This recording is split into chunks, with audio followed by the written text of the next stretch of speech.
नमस्कार दोस्तों, स्वागत है आप सब लोगों का। दोस्तों, आज एक ऐसे टॉपिक पर मैं डिस्कशन कर रहा हूं जो पिछले काफी समय से चर्चा बना हुआ है और वो है रिगार्डिंग द ला नीना।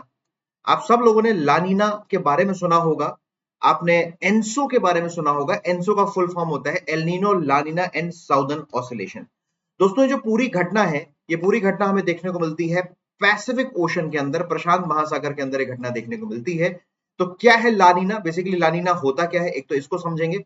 और क्यों ऐसा कहा जा रहा है, इस बार ऐसा कहा जा रहा है कि इंडिया में जो विंटर सीजन अब अप्रोच कर रहा है, ये इस बार का सबसे हार्डेस्ट और कोल्डेस्ट विंटर होगा।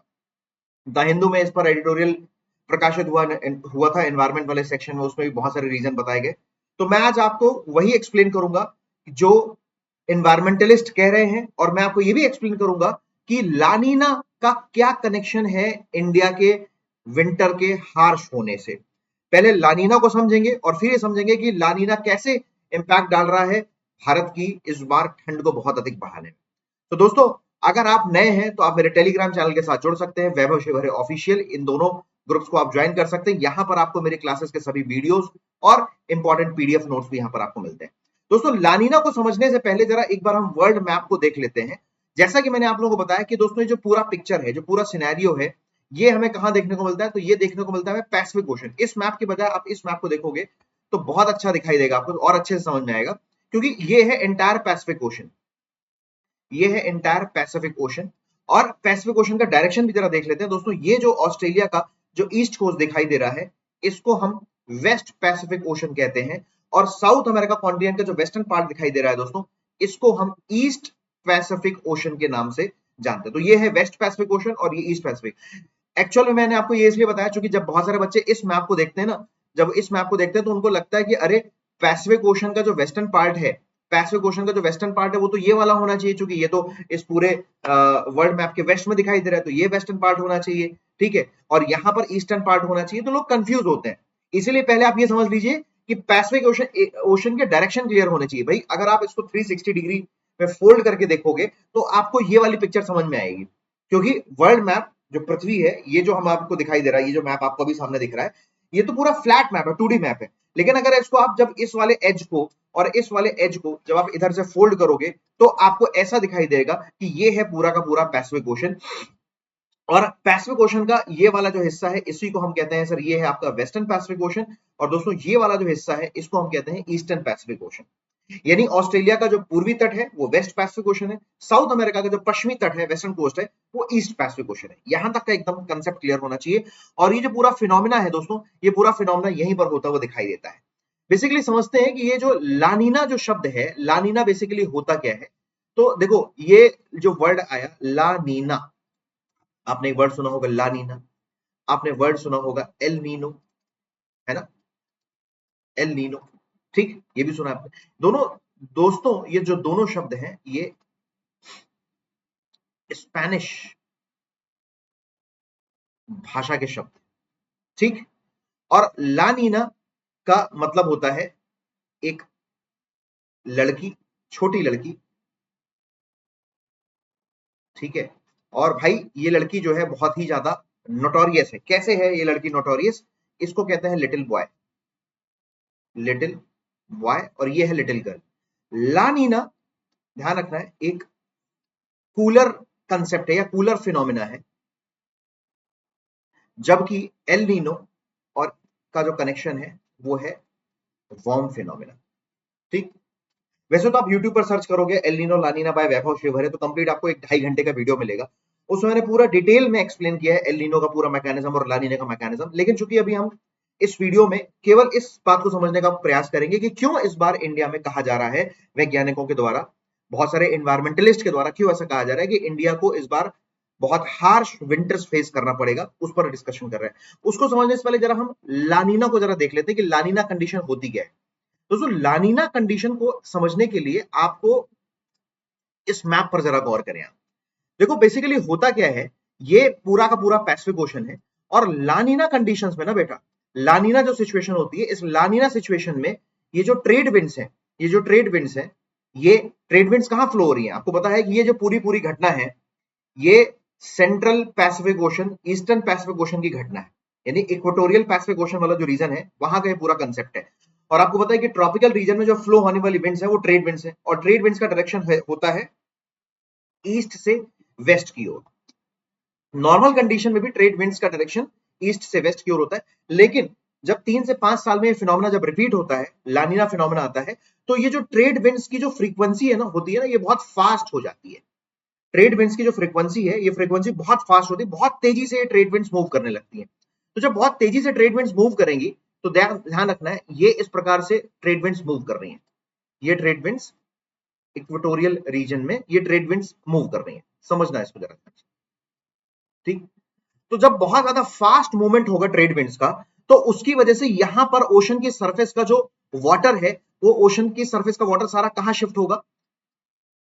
वेस्टर्न डायरेक्शन में शिफ्ट होता जाएगा। हो जाएगा कि नहीं हो जाएगा? ओशन की सरफेस का जो वाटर है, ये सरफेस वाटर कहां शिफ्ट होगा?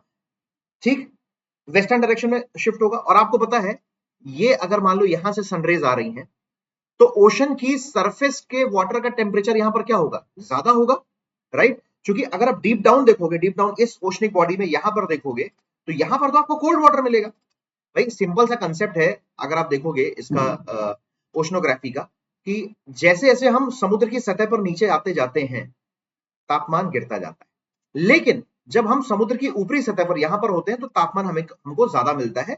नीचे आने पर टेम्परेचर में गिरावट आती है। इनफैक्ट यहां तक तो आते आते टेम्परेचर 0 डिग्री सेल्सियस के आसपास पहुंच जाता है। लेकिन अपर सरफेस में सनरेज, सोलर रेडिएशन के इंपैक्ट की वजह से जो अपर सरफेस है, यहां पर टेम्परेचर आपको ज्यादा देखने को मिलता है। तो जब वार्म टेम्परेचर, ध्यान रखिएगा, जब ओशन की सरफेस का जब वार्म टेम्परेचर जब वेस्टवर्ड शिफ्ट हो जाएगा, तो जो हमारा ये वाला साइड है, ध्यान से सुनिएगा, ये वाला साइड मतलब क्या होता है? ये इसका मतलब हुआ कि सर ये जो आपका वेस्ट पैसिफिक ओशन है, ध्यान रखिएगा, वेस्ट पैसिफिक ओशन में यहां पर वार्म वाटर एकत्रित हो जाएगा, वार्म वाटर पूल क्रिएट हो जाएगा। ठीक, क्योंकि सारा का सारा पानी कहां गया? ये वार्म वाटर था। ध्यान से सुनिएगा, ये वाला जो वार्म वाटर था अपर सरफेस वाला, ये सारा का सारा वार्म वाटर दोस्तों यहां शिफ्ट हो गया, राइट? अब इस केस में एक घटना होती है जिसको हम कहते हैं अपवेलिंग। अपवेलिंग, ठीक, अपवेलिंग एंड डाउनवेलिंग। जब इस क्षेत्र का पूरा जब वार्म वाटर यहां शिफ्ट हो जाएगा, यहां का जब वार्म वाटर यहां शिफ्ट हो गया, देख रहे हो, ये पूरा का पूरा वार्म वाटर जब इस डायरेक्शन में ऑस्ट्रेलिया के पास में शिफ्ट हो गया, तो दोस्तों नीचे का जो पानी है, समुद्र का सतह के नीचे का जो पानी है, ये वाटर की अब होगी दोस्तों अपवेलिंग। ये वाटर जो था नीचे वाला, जो कोल्ड वाटर था, ये नीचे कोल्ड वाटर कहां जाएगा दोस्तों? ये नीचे वाला कोल्ड वाटर आएगा ऊपर की ओर, और यहां पर कैसा क्रिएट हो जाएगा? यहां पर आ जाएगा आपका कोल्ड वाटर, और यहां पर क्रिएट हो गया वार्म वाटर। यानी ऑस्ट्रेलिया का जो वेस्टर्न पार्ट है, वहां पर वार्म वाटर एकत्रित हो गया, और साउथ अमेरिका का, सॉरी, ऑस्ट्रेलिया का जो ईस्टर्न पार्ट है, ऑस्ट्रेलिया का ईस्टर्न पार्ट है, वहां पर वार्म वाटर कलेक्ट हो गया। और साउथ अमेरिका जो कॉन्टिनेंट है, उस साउथ अमेरिका कॉन्टिनेंट का दोस्तों जो वेस्टर्न पार्ट है, यहां पर कोल्ड वाटर, ये साउथ अमेरिका कॉन्टिनेंट का वेस्टर्न पार्ट, और पैसिफिक ओशन का, अगर आप देखोगे पैसिफिक ओशन का ये है ईस्टर्न पार्ट, ईस्टर्न पार्ट। तो पैसिफिक ओशन के ईस्टर्न पार्ट पर क्या हो गया? कोल्ड, और यहां पर क्या हो गया दोस्तों? यहां पर हो गया हॉट, या कह सकते हो वार्म। तो ये क्रिएट हो गया वार्म वाटर का पूल, और दोस्तों ये क्रिएट हो गया यहां पर कोल्ड वाटर का पूल। कोल्ड वाटर पूल यहां पर आया कैसे? तो वो नीचे से वाटर की क्या हुई दोस्तों? ये अपवेलिंग हुई है, ये अपवेलिंग हुई है, और इस अपवेलिंग की वजह से नीचे का जो कोल्ड वाटर है, ये कोल्ड वाटर ऊपर आ गया। इसीलिए मैंने तुमसे वीडियो की शुरुआत में ही कहा कि दोस्तों जो लानीना है, ध्यान रखिएगा, वीडियो की शुरुआत में मैंने बोला आपसे कि जो लानीना है, लानीना एक कूलर फिनोमिना है ना? लानीना कैसा है? एक कूलर फिनोमिना। चलो ये तो इतना समझ में आ गया, लेकिन इसकी वजह से अब हुआ क्या? ये जो ऑस्ट्रेलिया के वेस्टर्न पार्ट पर जो वार्म वाटर कलेक्ट हो गया, इसकी वजह से हुआ क्या, इसको जरा समझने का प्रयास करते हैं। जाहिर सी बात है दोस्तों, जब भी कहीं पर अगर वार्म वाटर पूल इकट्ठा होगा, तो इसका मतलब सर जी यहां पर टेम्परेचर बढ़ गया, यस और नो? और एक बेसिक कंसेप्ट बहुत अच्छे से तुम जानते हो, जब भी सरफेस का टेम्परेचर बढ़ता है, तो उसके कांटेक्ट में आने वाली एयर का टेम्परेचर भी बढ़ता है। और जैसे ही एयर का दोस्तों टेम्परेचर बढ़ेगा, एयर क्या करती है? कन्वेक्शन होता है, यानी वायु ऊपर की, पवन कहां की ओर जाती है? ऊपर की ओर। तो यहां पर टेम्परेचर बढ़ा, तो अब यहां टेम्परेचर बढ़ने की वजह से, सुनिएगा जरा ध्यान से, एक फिर से बनाता हूं, ये है तुम्हारा वार्म वाटर वाला एरिया, और इस वार्म वाटर वाले एरिया में ये इस तरीके से होना शुरू हो जाएगी क्या? अपवेलिंग। आप फीलिंग वहां पर हुई, यहां पर क्या हो गया, कन्वेक्शन, क्योंकि यहां पर क्या हो गया, टेम्परेचर बढ़ गया। सुनना बात को जरा ध्यान से, यहां पर तापमान बढ़ गया, एयर क्या हो गई, वायु का क्या हो रहा है, अब यहां पर संवहन हो रहा है। समझ में आई बात क्या? तो यहां पर जो एयर थी वो चली गई ऊपर, इसकी वजह से इस रीजन में कैसा प्रेशर बन गया सर जी, लो प्रेशर बन गया। और दोस्तों दूसरी तरफ अगर हम बात करें इस वाले कोस्ट की, अगर हम बात करें ऑस्ट्रेलिया साउथ अमेरिका के कोस्ट की बात करें, तो यहां पर था कोल्ड वाटर, यहां पर था कोल्ड वाटर। कोल्ड वाटर मतलब टेम्परेचर हुआ डाउन, टेम्परेचर डाउन होने की वजह से यहां पर क्या होगा, यहां पर एडवेक्शन होगा, यानी पवने कहां की ओर आएंगी, नीचे की ओर गिरेंगी। नीचे की ओर गिरेंगी तो यहां पर कैसा प्रेशर क्रिएट हो जाएगा, यहां पर होगा high pressure. Clear? Low pressure होने की वजह से इस वाले रीजन में एक्सट्रीम लो प्रेशर क्रिएट हो गया। एक्सट्रीम लो प्रेशर क्रिएट होने की वजह से यहां पर होगी दोस्तों रेनफॉल, हेवी रेनफॉल। तो यही बेसिक कंसेप्ट है जो आपको समझना है कि लानीना के केस में बेसिकली होता क्या है। लानीना के केस में जब increased trade winds westward move करने लगती हैं, तो ये जो तुम रेड कलर का जो जोन दिखाई दे रहा है ना, यहां पर बेसिकली क्या है, ये है बेटा वार्म वाटर का पूल।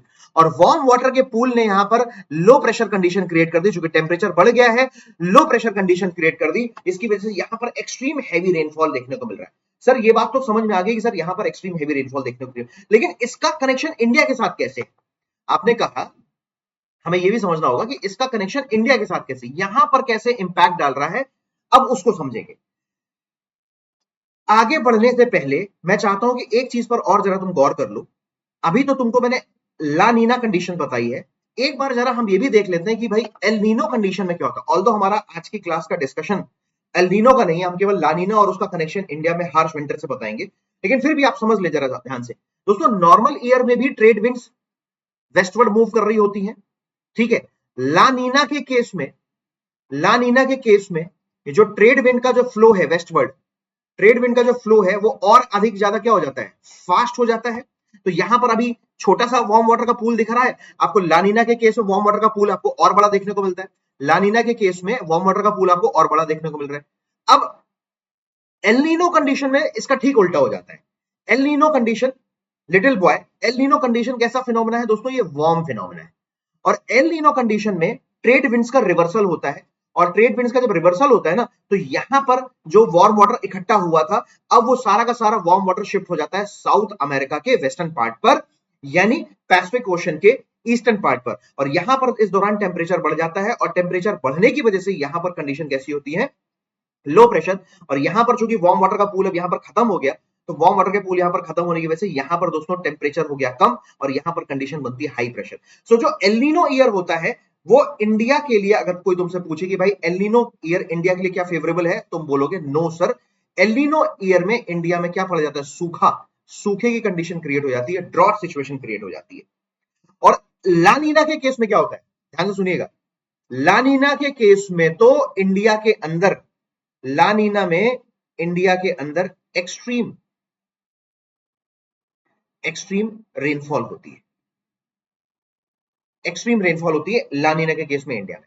चलो सर ये बात तो समझ में आ गई, अब इसको हम दो चीजों से समझते हैं, दो बातों से समझते हैं कि लानीना का फिनोमेना। देखो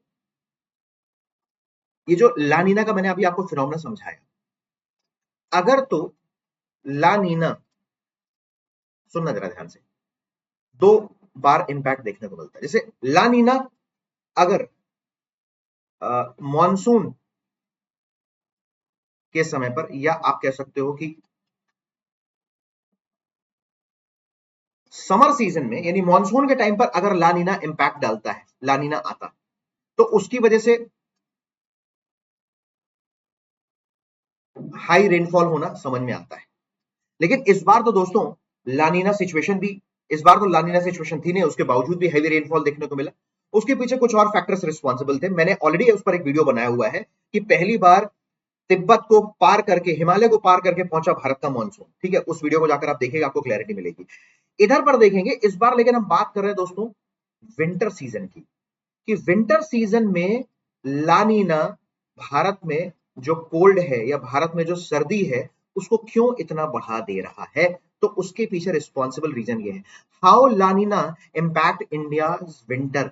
सबसे पहली बात तो एक बात समझना है आपको, जो मैंने आपको फैक्ट बताया अभी, नंबर एक सुनिएगा बहुत ध्यान से। सबसे पहले जो फिनोमेना उसको समझिए, cooling the Pacific C. Yes, बात बिल्कुल सही है कि जो पैसिफिक सी है वो कूलिंग हो जाता है। यानी जो अमेरिका वाला जो साइड है ना पैसिफिक ओशन का, जो अमेरिका वाला साइड है, वहां पर टेम्परेचर दोस्तों क्या हुआ, बहुत घट गया। यानी वहां पर ये क्या हो गया, वहां पर कूल डाउन हो गया, वहां पर कूलिंग बढ़ गई। उसकी वजह से टेम्परेचर में वेरिएशन देखने को मिलता है हमको पूरे ग्लोब में टेम्परेचर में वेरिएशन देखने को मिलता है। दूसरा है strong trade wind, yes this is absolutely correct. और स्ट्रॉन्ग ट्रेड विंड्स की वजह से वेस्टवर्ड जो मूवमेंट है, जो वेस्टवर्ड मूवमेंट है, वो वेस्टवर्ड मूवमेंट बहुत फास्ट हो जाता है। और वेस्टवर्ड मूवमेंट फास्ट होने की वजह से ऑस्ट्रेलिया वाला जो इलाका है, ऑस्ट्रेलिया के तट पर जो वार्म वाटर का जो पूल है, वो और ज्यादा बढ़ जाता है। इसकी वजह से वहां पर टेम्परेचर बढ़ जाता है, लो प्रेशर भी क्रिएट हो जाता है। ठीक। तीसरा जो फिनोमिना है, shift of jet stream. Sir कौन सी जेट स्ट्रीम? तो बात हो रही है सर जी पोलर जेट स्ट्रीम की। अब जरा मैं आपको दिखा देता हूं, जेट स्ट्रीम भी देख लो आप। देखो आपको ये ग्लोब दिखाई दे रहा है, एक तो ये आपको दिखाई दे रही है सब ट्रॉपिकल जेट स्ट्रीम। ठीक, सब ट्रॉपिकल जेट स्ट्रीम। और सब ट्रॉपिकल जेट स्ट्रीम आपको 45 से लेके 65 के बीच में आपको सब ट्रॉपिकल जेट स्ट्रीम देखने को मिलती है। पोलर जेट स्ट्रीम की बात करते हैं हम, पोलर जेट स्ट्रीम ये तो हो गया सब tropical region. Polar jet stream आपको 65 से लेके 75 के बीच में आपको यहां पर पोलर जेट स्ट्रीम देखने को मिलेगी। ये है ऊपर जो दिख रहा हो, ये है पोलर जेट स्ट्रीम। ठीक। ठीक। तो इन केस ऑफ लानीना, लानीना के केस में ऐसा क्या होता है कि जो पोलर जेट स्ट्रीम है वो दोस्तों नीचे की ओर शिफ्ट होना शुरू हो जाती है। मेरी बात ध्यान से सुनिएगा। लानीना के केस में जो आपके पास पोलर जेट स्ट्रीम है, पोलर जेट स्ट्रीम का जो मूवमेंट होता है ना, वो साउथवर्ड हो जाता है। साउथवर्ड, अभी क्यों होता है साउथवर्ड उसको एक्सप्लेन करूंगा।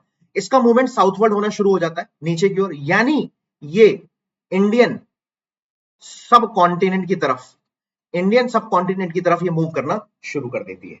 और जब ये इंडियन सब कॉन्टिनेंट की तरफ मूव करना शुरू करती है, उसकी वजह से इंडिया के अंदर टेम्परेचर क्या होता है, इंडिया के अंदर टेम्परेचर घट जाता है। क्योंकि जो जो पोलर जेट स्ट्रीम है, ये तो कैसी है, ये तो सर जी कोल्ड विंड से, ये तो कोल्ड विंड से, इसको समझे जरा ध्यान से। ये हो गया आपका भारत, एक रफ मैप बना रहा हूं। ठीक है,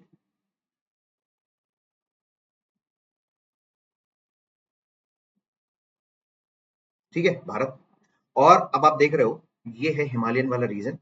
और अज्यूम कर लेते हैं हम, अज्यूम कर लेते हैं कि ये, इसको हमने इधर शिफ्ट किया।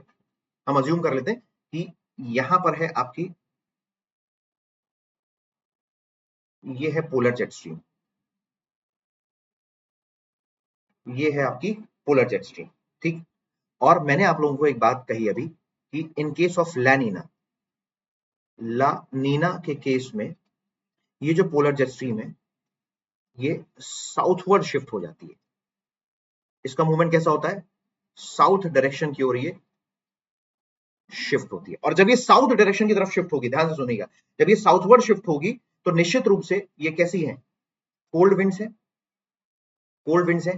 तो इंडिया का टेम्परेचर निश्चित रूप से घटेगा। लेकिन ऐसा होता क्यों है कि क्यों पोलर जेट स्ट्रीम, इसको आप ऐसा समझिए कि क्यों पोलर जेट स्ट्रीम लानीना के केस में साउथवर्ड शिफ्ट होती है, उसको भी जरा उसके पीछे भी रीजन समझते हैं। मैंने आपको ये दो रीजन तो समझाया, अभी आपको पहला रीजन आपने समझ लिया, दूसरा रीजन भी समझ लिया। हम बात कर रहे हैं तीसरे की, शिफ्टेड जेट स्ट्रीम की बात कर रहे हैं। इसका भी रीजन दोस्तों जरा बहुत अच्छे से समझ लीजिए। बेसिकली होता क्या है बेटा कि जब आप देखते हो, मैंने आपको अभी एक्सप्लेन किया कि ये हम मान लेते हैं ये ऑस्ट्रेलिया वाला किनारा,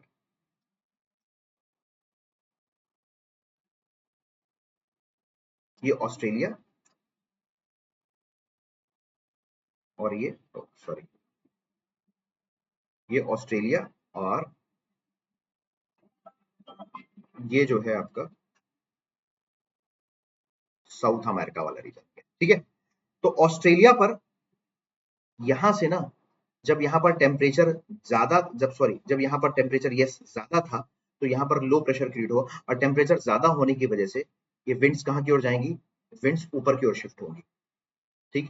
इसको हम कन्वेक्शन ऑफ विंड्स बोलते हैं। और ये विंड्स इस डायरेक्शन में भी जाके नीचे यहां पर गिरेंगी, और ये कहीं पर जाकर यहां पर भी नीचे इधर अफ्रीका वाले रीजन में यहां पर जाके नीचे गिरेंगी। तो ये जब कन्वेक्शन विंड जब ऊपर की ओर जाती है ना, तो ये बेसिकली शिफ्ट करती हैं पोलर जेट स्ट्रीम को। पोलर जेट स्ट्रीम को ना, ये जो विंड्स हैं, ध्यान रखिएगा, ये जो कन्वेक्शनल विंड्स, जो वार्म विंड्स है ना, ये जो वार्म कन्वेक्शन विंड्स है, बेसिकली ये पोलर जेट स्ट्रीम को ना पुश करती है ऊपर की ओर जाने पर, और जैसे ही उनको पुश करते हैं, उनको धक्का लगता है, उनका साउथवर्ड मूवमेंट होना शुरू हो जाता है। मेरी बात को ध्यान सुने। आपको लगेगा सर नॉर्मली नेचुरली केस में ऐसा क्यों नहीं होता है, हमेशा ऐसा क्यों नहीं होता है? क्योंकि हमेशा इतना ज्यादा स्ट्रॉन्ग यहां पर टेम्परेचर, हाई टेम्परेचर क्रिएट नहीं होता है, यानी यहाँ का जो लो प्रेशर है वो बहुत ज्यादा स्ट्रॉन्ग नहीं होता है। तो जब लो प्रेशर बहुत ज्यादा स्ट्रॉन्ग नहीं होगा तो ये विंड्स बहुत ज्यादा ऊपर नहीं जाएंगी, समझ रहे ना? ये बात इक्वेटर को क्रॉस करके मान लो सब ट्रॉपिकल रीजन तक पहुंच जाएंगे। लेकिन जब बहुत स्ट्रॉन्ग लो प्रेशर क्रिएट होगा, और स्ट्रॉन्ग लो प्रेशर क्रिएट तब होता है जब ये ट्रेड विंड्स का जो वेस्टर्न मूवमेंट है बहुत फास्ट होता है। स्ट्रॉन्ग लो प्रेशर क्रिएट होता है, क्यों क्रिएट होगा? क्योंकि टेम्परेचर बहुत ज्यादा है। अब जितना हाई टेम्परेचर होगा तो ये विंड्स और अधिक ऊंचाई तक ट्रैवल करेंगी, और विंड्स अधिक ऊंचाई तक कहां तक ट्रैवल कर रही है? तो दोस्तों ये ट्रैवल कर रही है, ये ट्रैवल कर रही है सब पोलर रीजन तक ये ट्रैवल कर रही है। और सब पोलर रीजन में पाई जाने वाली, सब पोलर रीजन में जो पाई जाने वाली जो पोलर जेट स्ट्रीम है, उस पोलर जेट स्ट्रीम को, इसको बोलते हैं, ये पोलर जेट स्ट्रीम इनको क्या करती है? पुश करती है। इसको हम कहते हैं रिपेल इफेक्ट, रिपेल प्रभाव, रिपेल प्रभाव, ठीक है। और ये उसको क्या करती है? ये ऊपर गई, यहां से ऊपर गई, पुश किया, पोलर जेट स्ट्रीम को पुश किया, और जैसे ही पोलर जेट स्ट्रीम को पुश किया तो एक प्रकार से तुम ऐसा समझो कि किसी ने वहां पर जाकर बहुत बड़ा एक कोल्ड कोल्ड गैसेस का या कोल्ड एयर का एक बहुत बड़ा चैम्बर रखा है, और ये गए, उनने जाके उसमें धक्का मार दिया, और वो कोल्ड गैसेस का या कोल्ड विंड का चैम्बर खुल गया। मैं फिर से रिपीट कर रहा हूं, आप इसको ऐसा समझो कि ये जो warm winds, convection warm wind जो ऊपर की ओर गई है, गर्म पवन जो ऊपर की ओर गई है, इस गर्म पवन ने पोलर जेट स्ट्रीम को पुश किया, धक्का दिया। जैसे ही उसको धक्का दिया, तो ऐसा समझो आप, जैसे ही उसको धक्का दिया, मान लो इसको ऐसा समझते हैं, ये तुम्हारी पोलर जेट स्ट्रीम है, यहां से दोस्तों, यहां से वार्म विंड्स गई, और इन वार्म विंड्स ने यहां से जाके इस पे धक्का मारा। जैसे ही इसको पुश किया, जैसे ही इसको धक्का मारा, तो तुम मान के चलो कि इसके अंदर में जो कोल्ड एयर थी, उस कोल्ड एयर ने अब नीचे की ओर आना शुरू कर दिया, नीचे की ओर आना शुरू कर दिया। ऐसा क्यों हुआ? सर लानीना के केस में ही ऐसा होगा, क्योंकि लानीना के केस में ना, ध्यान रखिएगा, टेम्परेचर, ऑस्ट्रेलिया के तट पर टेम्परेचर बहुत ज्यादा है, लो प्रेशर बहुत स्ट्रांग बन गया, जिसकी वजह से ना जो विंड्स हैं, जिसकी वजह से जो विंड्स हैं वो कहां तक चली जाएंगी? वो विंड्स सब पोलर रीजन तक, वो विंड्स सब पोलर रीजन तक जाएंगी। और ये जो जेट स्ट्रीम है, ये जो तुम्हारी पोलर जेट स्ट्रीम है, इस पोलर जेट स्ट्रीम को पुश करेंगी ये विंड्स, और उसके पुश करते ही ये बेसिकली कोल्ड विंड्स जब नीचे की ओर आना शुरू हो जाएंगी, हिमालय को क्रॉस करती हुई। हालांकि कुछ लोग ये बोलेंगे सर वो कोल्ड विंड हिमालय को क्रॉस कैसे करेंगे? ठीक है, तो इसमें ये भी एक चीज समझना है कि जो ठंडी पवनें हैं, ऊंचाई ज्यादा है, ऊपर से आ रही हैं, और उसमें से कुछ पवनें हिमालय को क्रॉस करते हुए, ध्यान रखिएगा, हिमालय को क्रॉस करते हुए इंडिया में एंटर करेंगी, और इसकी वजह से टेम्परेचर हमारे यहाँ इस बार विंटर में नॉर्मल ईयर से ज्यादा कम हो जाएगा। कुछ और भी रीजन इसके पीछे रिस्पॉन्सिबल है, वो भी जरा देख लेते हैं। मोर वेस्टर्न डिस्टर्बेंसेस, जब ऐसा होगा तो वेस्टर्न डिस्टर्बेंसेस की विंटर सीजन में, आपको पता है वेस्टर्न डिस्टर्बेंसेस मेडिटेरेनियन सी के ऊपर से उठते हैं, भारत में आते हैं, नॉर्दर्न इंडिया के अंदर उस दौरान रेनफॉल करा देते हैं, और रेनफॉल ज्यादा होगी तो टेम्परेचर अपने आप उस दौरान भी क्या हो जाएगा? हमारे यहाँ कम हो जाएगा। मोर वेस्टर्न डिस्टर्बेंसेस, एक ये रीजन हो गया। इंक्रीज स्नोफॉल, जाहिर सी बात है टेम्परेचर घटेगा तो स्नोफॉल क्या हो जाएगा? बढ़ेगा, और उस बढ़े हुए स्नोफॉल की वजह से पूरा जो पैन इंडिया है, जो कंप्लीट इंडिया है, उसका टेम्परेचर क्या हो जाएगा? कंपेरेटिवली उसका टेम्परेचर घट जाएगा। नॉट पैन इंडिया तो एटलीस्ट इतना समझो जो नॉर्दर्न इंडिया है, नॉर्दर्न इंडिया में टेम्परेचर घट जाएगा जब स्नोफॉल ऊपर हिमाचल प्रदेश, जम्मू कश्मीर, उत्तराखंड में जब स्नोफॉल बहुत ज्यादा होगा, तो जो शीत लहर है, जो कोल्ड वेव्स, जो कोल्ड विंड्स हैं, वो उत्तर भारत के पूरे क्षेत्र में फैल जाएंगी, और उसकी वजह से उत्तर भारत के पूरे क्षेत्र में फैल जाएंगे, उसकी वजह से उस दौरान उत्तर भारत में नॉर्मल विंटर से ज्यादा टेम्परेचर हमें देखने को मिलेगा, ठीक है। और प्रोलॉन्ग्ड कोल्ड वेव्स, वही जो शीत लहर है, वो शीत लहर भारत में प्रवेश करेंगी, और उन शीत लहरों के भारत में प्रवेश करने की वजह से हमें फिनोमेना देखने को मिलेगा। तो this was complete analysis about the लानीना, कि लानीना होता क्या है और कैसे लानीना इस बार इंपैक्ट डाल रहा है भारत के विंटर्स पर, और कहा जा रहा है कि इस बार का जो विंटर सीजन है वो काफी ज्यादा हार्डेस्ट होने वाला है, काफी हार्श विंटर होने वाला है, नॉर्मल टेम्परेचर से काफी अधिक गिरा हुआ हमें टेम्परेचर देखने को मिलेगा इस बार, खासकर दिल्ली और उत्तर भारत के तमाम उन क्षेत्रों में। उसके पीछे जो रिस्पॉन्सिबल रीजन थे वो मैंने बता दिए। मेरे साथ कनेक्टेड रहने के लिए आप मेरे टेलीग्राम चैनल पर जुड़ सकते हैं, यहाँ पर आपको मेरी क्लासेस की पीडीएफ मिल जाएगी और पीडीएफ के साथ साथ इंपॉर्टेंट जो क्लासेस में लेता हूँ वो भी यहाँ पर मिल जाएंगे। Thank you so much everyone. अगर ये सेशन पसंद आया तो लाइक जरूर कीजिएगा और कमेंट बॉक्स में कंफर्म करके बताइएगा कि आपको ये सेशन कैसा लगा। इस प्रकार के और वीडियोस देखने हैं तो मुझे आप कमेंट बॉक्स में बता सकते हैं। God bless you all, take care, bye.